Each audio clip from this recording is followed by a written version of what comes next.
Okay, today we're going to do the final part, or final phase of our full wind-up mechanics. Our first phase, we talked about where to stand on the rubber, how we want to take a short step, and then how we want to pivot in front of the rubber. In our second phase, we talked about a good balance position and in getting to our stride and power position. Okay? Today we want to talk about our release, our extension, and how to finish. Right? So just to quickly review, we're standing in the middle of the rubber for youth players. As you get older, as we said before, 11, 12 years old, right-handers go to the right side, left-handers go to the left side. Fingers are pointed towards the sky, my hand's on top of the baseball. I want to take that short step parallel to the rubber. I want to pivot my back foot right against the rubber, create this lowercase h in our balance position.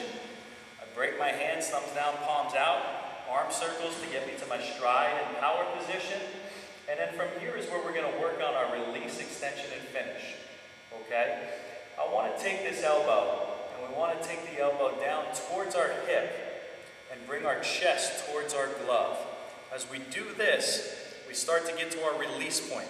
My shoulders and hips start to square up to the catcher, and I'm starting to pivot my back foot. Just like with hitting, we want to squish the bug with our back foot.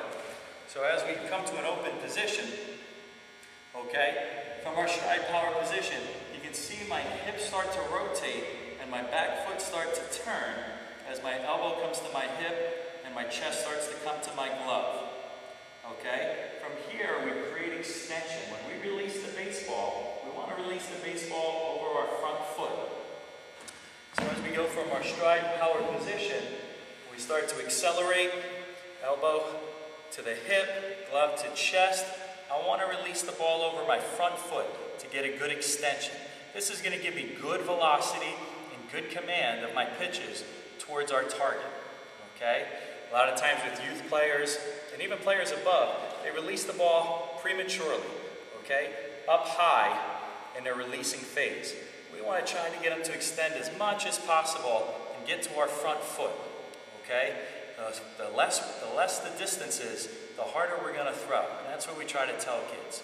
All right, so we're trying to reach out to the catcher's glove, get our fingertips right to the catcher's glove, we'll tell the youth guys. My back foot's starting to pivot, and now, as I finish, I want to finish with my arm across my front leg. My back shoulder is going to start to come towards the catcher, and my back leg is going to come up and over my front foot. So we get a nice finish going, getting everything to go towards our target. So just a quick review. We're on top of the rubber, half on, half off, fingers pointed towards the sky, my hands on top of the baseball. I'm keeping my hands and head quiet throughout my delivery. I take that short step parallel to the rubber.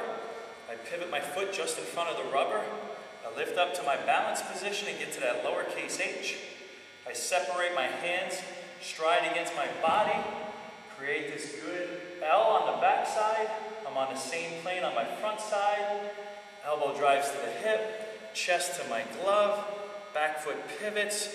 I start to get to my release point, extend over the front foot, finish with my arm across my body, and my heel to the sky as I come forward towards my target. I notice it's real important to stress from youth levels all the way up to the professional levels that we keep our heads still. And that's something that when I'm working with any kid at any age, that I really try to get them to concentrate on. We don't want to move our heads. We don't want to move the target for us. We want to keep everything simple.